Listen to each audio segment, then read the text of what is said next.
உலகத் தமிழர்களின் உயிர்நாதம் உண்மை தமிழ் தொலைக்காட்சி.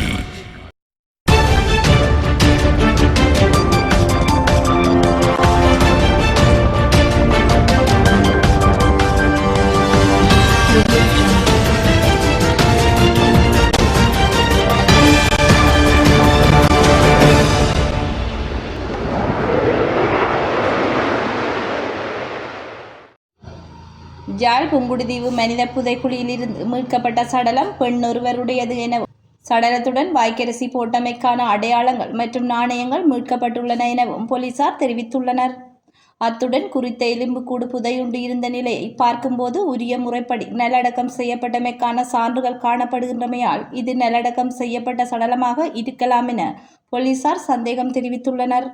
இந்நிலையில் மீட்கப்பட்ட எலும்புக்கூடு தொகுதி அவற்றுடன் மீட்கப்பட்ட சான்று பொருட்கள் உள்ளிட்டவற்றை பார்வையிட்ட நீதவான் அது தொடர்பில் பகுப்பாய்வு பரிசோதனைகள் முன்னெடுக்க நடவடிக்கை எடுக்குமாறு பணித்துள்ளார். இதனை அடுத்து அகழ்வு பணிகள் நிறைவுக்கு வந்துள்ளதாக தெரிவிக்கப்பட்டுள்ளது. மினுவாங்குடை சுகாதார வைத்திய பிரிவில் உள்ள 15 கிராமங்களில் எலிக்காய்ச்சல் அபாயம் இருக்கின்ற 65 இடங்களை தெரிவு செய்வதற்கு சுகாதார வைத்திய அதிகாரி அலுவலகம் நடவடிக்கை எடுத்துள்ளது. அடையாளம் காணப்பட்ட பகுதிகளில் எலிக்காய்ச்சலுக்கு எதிரான பாதுகாப்பு குறித்து அறிவுறுத்தல்கள் அடங்கிய அறிவிப்பு பலகைகள் நிறுவப்பட்டு பொதுமக்களுக்கு விழிப்புணர்வு நிகழ்ச்சிகளும் ஆரம்பிக்கப்பட்டுள்ளன. கடந்த வருடம் இந்த அதிக ஆபத்துள்ள பிரதேசங்களில் எலிக்காய்ச்சல் நோயாளர்கள் அதிக அளவில் பதிவாகியுள்ளதாகவும் இந்த வருடத்தின் முதல் 4 மாதங்களில் மாத்திரம் 17 பேர் மற்றும் 2 மரணங்கள் பதிவாகியுள்ளதாகவும் அலுவலகம் சுட்டிக்காட்டியுள்ளது.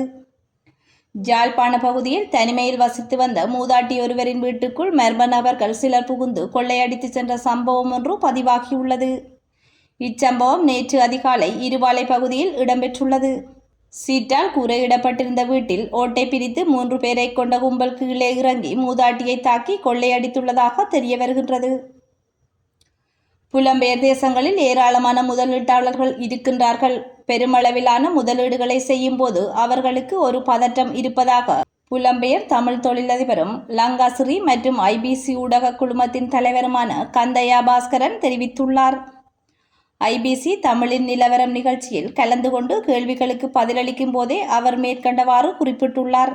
மேலும் கூறுகையில் புலம்பெயர் முதலீட்டாளர்கள் தாயகத்தில் முதலீடு செய்வதற்கு பயப்படுகின்றனர். காரணம் இலங்கையில் இருக்கக்கூடிய சூழல். இதனால் அரசாங்கத்துடன் இணங்கி முதலீடு செய்யக்கூடிய ஒரு யுக்தியை கையாளுகின்றனர்.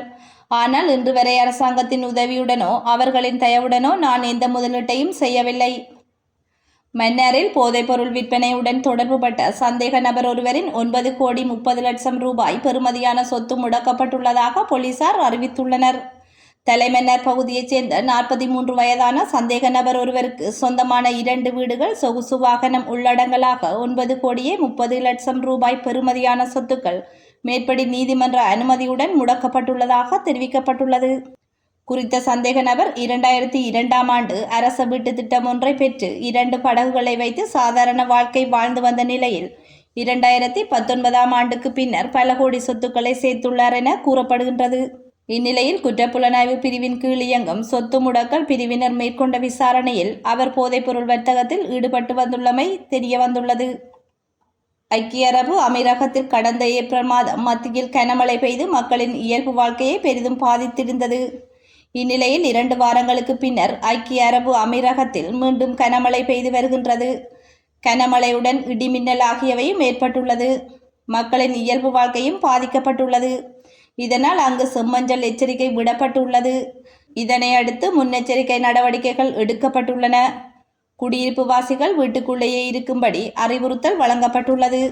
மேலும் பொதுத்துறை மற்றும் தனியார் துறை அலுவலகங்களில் பணிபுரிவோர் வீட்டில் இருந்து பணிபுரியும்படியும் கூறப்பட்டுள்ளது. இதேபோன்று மாணவர்களின் பாதுகாப்பிற்காக அவர்கள் இணைய வழி கல்வியை பெறவும் அறிவுறுத்தப்பட்டுள்ளமை குறிப்பிடத்தக்கது.